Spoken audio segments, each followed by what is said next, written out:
Hi guys, welcome to my channel. Today's video is going to be about the new Pixar movie Soul. And I wasn't sure if I was going to do a video on this movie, but I saw a few tweets that triggered me, and so here we are. Also, if you want to follow me on Twitter, my Twitter is in the description below, so you should follow me on there, and then you'll probably see the tweets that I'm referring to.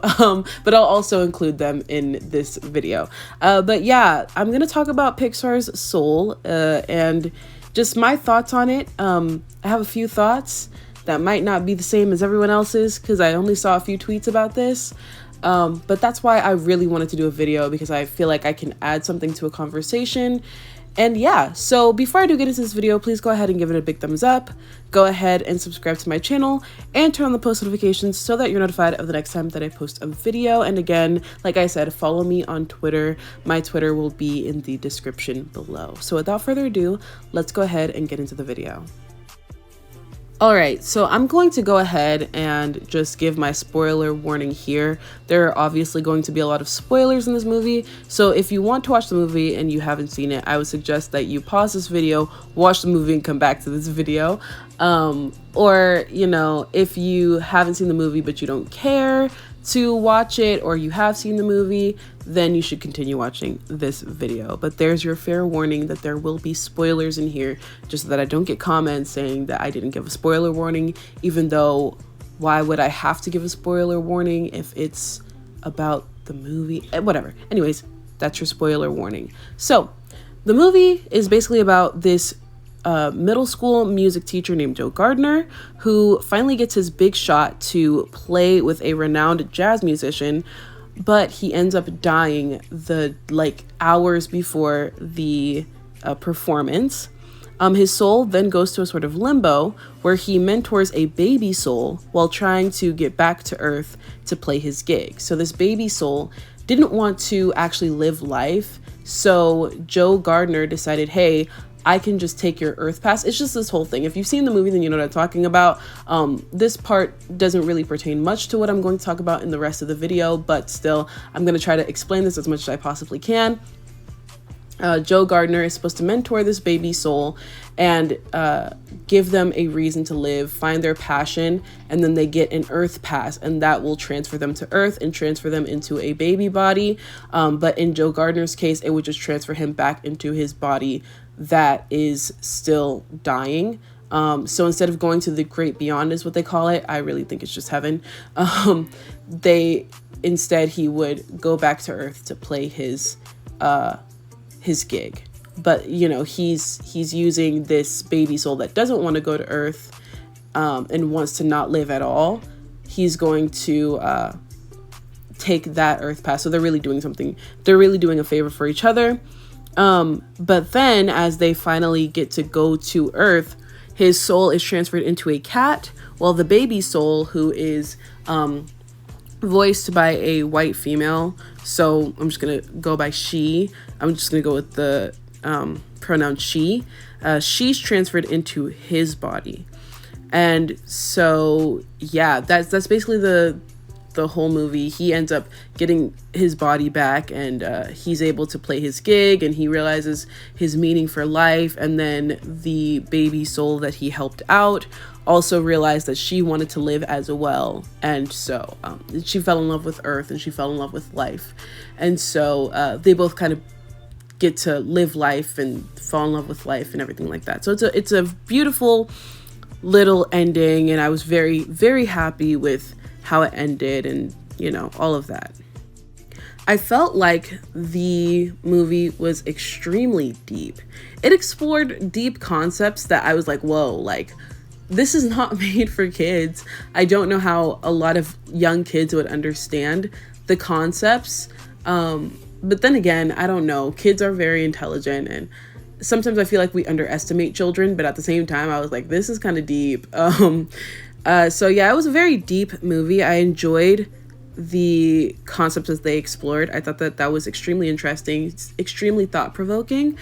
I love just how they explored, like, what is the purpose of life? What is your purpose? Like, what makes you go? and just all of the different creativity that went into it. I love Pixar, by the way. I love Pixar. I love Disney just because I love the creativity in every single movie, especially Pixar movies. I think Pixar movies are so well thought out, well done. Obviously, that's why they're such classics as soon as they drop. But like every single Pixar movie is so creative. I think that's my favorite thing about it, is that it's just so creative. And recently, you know, a lot of Pixar movies have been so thought-provoking. So I really appreciated and enjoyed that. People have also been comparing Soul to Inside Out. If you haven't seen that movie, I really suggest that you watch that movie as well. And I definitely have to agree. I think that they both kind of explored like how people operate, human nature, like how people get their personalities. Where do people's emotions and personalities even come from? I think that the whole concept behind those two movies and how they blend is so interesting. So I enjoyed the movie. I thought that the movie was very well done. And also, of course, the music. I love music. I'm a huge music person, and so the music was so good. And it definitely helped expose jazz to young kids. And overall, I think that the movie was very well done. However, as I always do, I always have to take issue with something, don't I? I did take issue with something, you know, pretty big in the movie. And that is, why couldn't the black man stay black for the whole entire movie? Like, why? I don't know what it is with Disney and well, I do know what it is, but why can't they just have a black lead who is just a black lead? Like, that doesn't have to go through something where they're like not in their body the entire movie, or like they're turned into an animal, because Joe Gardner was literally turned into an animal, just like Princess and the Frog. I don't understand.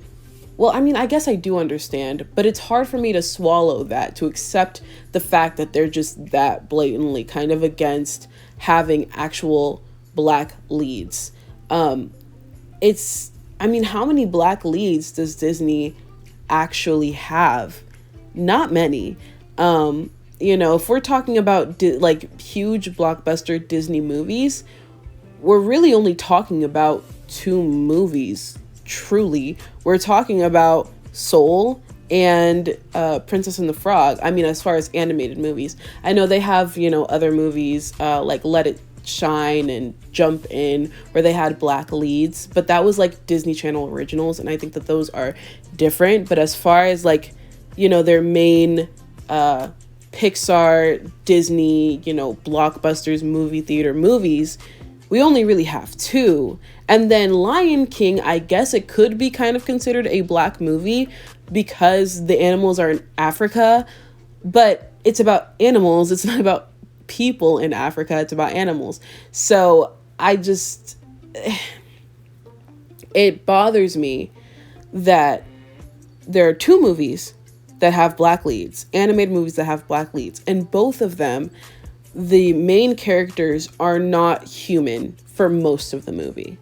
They're in Soul, he's either a soul or a cat. And then in The Princess and the Frog, she is a frog for most of the movie, which I remember watching that movie in theaters. I think I was about like 11 or something like that. I was pretty young. And I remember thinking, wait, why is she a frog most of this movie? I honestly don't really enjoy The Princess and the Frog that much, because I don't really, it's just like, why is she a frog for most of the movie? I didn't sign up for this. This is not what I signed up for. And that's kind of how I felt about Soul. While I enjoyed how thought-provoking it was, while I enjoyed the overall message, it's just like, when you finally have a black lead, a black male lead, he's not even human for most of the movie. It's like, what's the point of even making him black? This could have been a white person and it would have had the same, like, it's the same movie. So why is it that once you finally have a black lead, this is the storyline that you give them? Like, this is the plot line that we now have.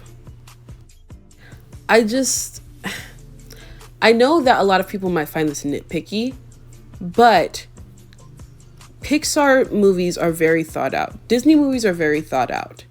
I think that they took like years to make this movie.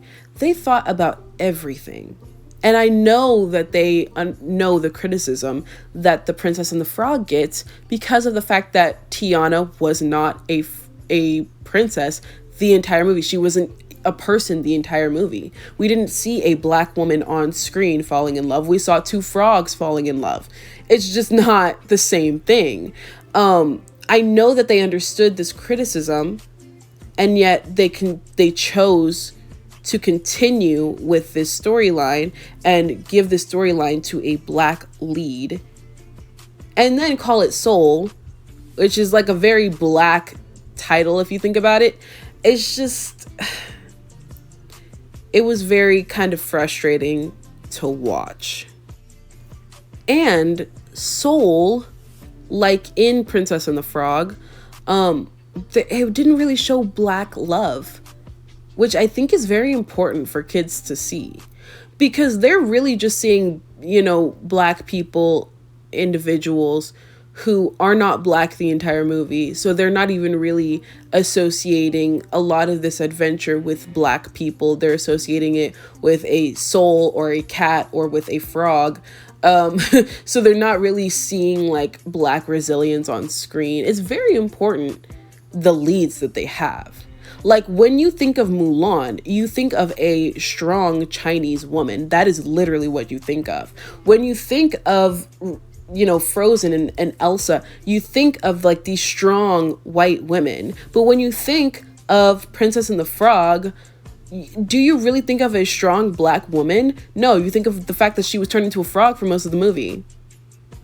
So you don't see a black woman, and kids need to see that. Like, these are formative years. They're not really thinking of her as a black woman. So it needs to be very visual. And I think that they knew what they were doing. And therefore, when they do give us a black lead in times like this, when black people are doing a rallying cry for this type of representation, they're saying, okay, we're going to give you representation, but not really. Like, we're going to give it to you only to a certain extent. And, like in Princess and the Frog, like I was saying, like, they don't really show black love, black relationships, just a lot of key things that kids see a lot with white couples, with white people. Why can't they see it with black people? Why is it that we're at the bottom of the list? Why is it that the only movie that Disney has in Africa is The Lion King? And it's about lions. Like, it's not even about people.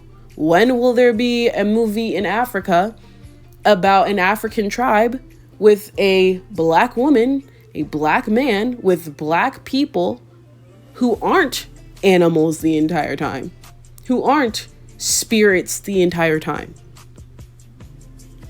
who aren't saving the white girl, like in Princess and the Frog, when she, helped out the white girl, and then in Soul, when he was helping her find her purpose and things like that. I mean, there was a lot of savior complex, which is, anyways, there was a lot of that, and I wish that they would have really taken to heart the criticism of Princess and the Frog, rather than just giving us another Princess and the Frog. And, while I love Tiana, it's just like, we need another one, because that really wasn't the princess that we needed. And Soul really wasn't the black lead that we needed. And yeah, I just didn't feel like they really took the criticism to heart. I felt like they were just going to give us the same thing over and over again and give it a great plot line and a great story, but it's not a black story. And I don't think that it really fits in the category of black stories. Like on Netflix, they have like things that says black stories, like a whole category. I don't think that Soul really fits into that, because is it a black story? Is it really about a black person, or is it about his soul?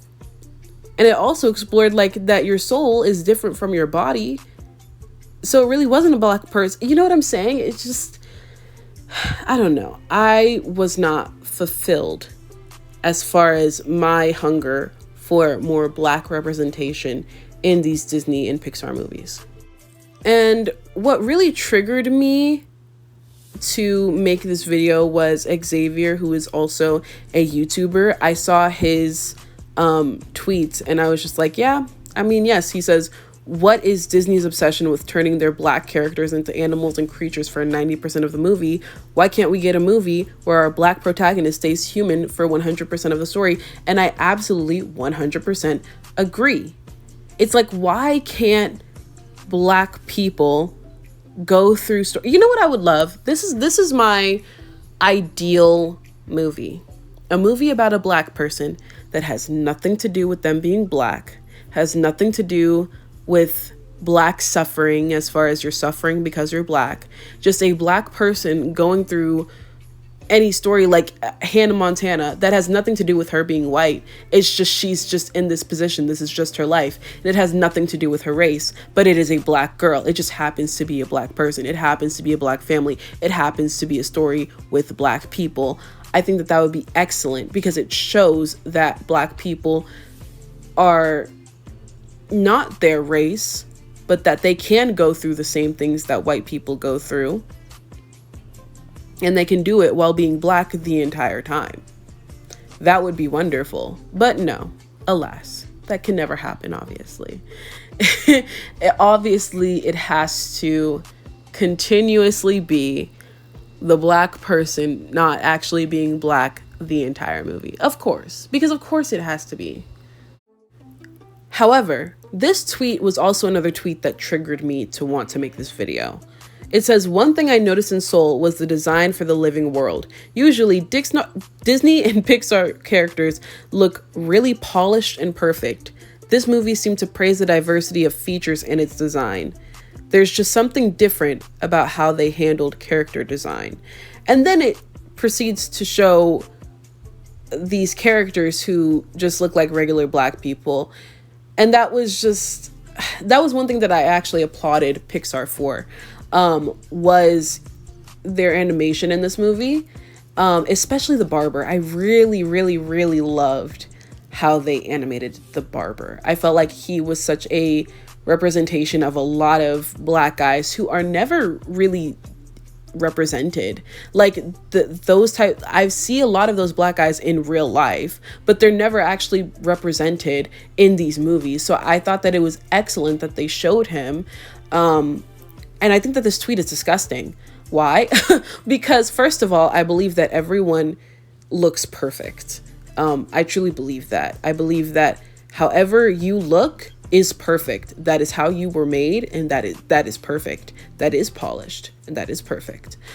So I don't understand what this person was trying to get at. Like, why is it not polished and perfect? Because they have black features? Why? Because they have noses that are black? Because of their hair? Because of their lips? What is it because of? Why is it that polished and perfect are just white caricatures? Why can't it be black? Why? That's why. And this is why having this story be portrayed through a black lens and being shown through black people is so important. Because instead, people will say, oh, these people are polished and perfect just like Elsa, just like any other person. You get what I'm saying? Like, we see Elsa as polished and perfect because that's how they portray her on screen. If we get the same type of representation for black women, then that's how they will be seen in society. So Pixar knows their power, and this person is really just showing the power that Disney and Pixar have on the general public and on their perception of beauty. So why can't they put that power to good use? Oh, wait, I forget, because it's black people. Like, they'll never really care. And, everyone has at least some type of internalized racism where this is what they do. And I feel like it's really microaggressive, honestly, to give Black people the scraps as far as it goes with representation. Anyways, please enjoy this obligatory picture of Ryan Destiny and Keith Powers as I close out this video. But yeah, I just wanted to give my perspective of how there can be movies that are great, but also have these microaggressions. And if we're going to try to change how the media represents Black people, then we need to be nitpicky. That's just how I feel. We need to call out every slight, because if we don't, then it will keep happening. And then the slights will just become larger and more aggressive. So I feel like with my Hamilton video, a lot of people were saying that I'm nitpicky, things like that. But at the end of the day, I feel like it's worth it, because if you don't call it out, if you just let it sit there, then it can just only get worse. So, if you think that I'm being nitpicky, that's fine. But at the end of the day, this is how I feel, and I'm not changing it. And yeah, I mean, I still enjoyed the video. I still enjoyed the movie. It's just, we have to do better. There's still room for improvement. So yeah, that is it for me. If you did enjoy this video, please go ahead and give it a big thumbs up. Go ahead and comment down below what you think of Soul. What did you think about it? What do you think of my hot take of the movie? And please do subscribe to my channel, turn on the post notifications so that you're notified of the next time that I post a video, and please do follow me on Twitter. My Twitter will be in the description below. So yeah, thank you again so much for watching, and I will see you in my next one. Bye!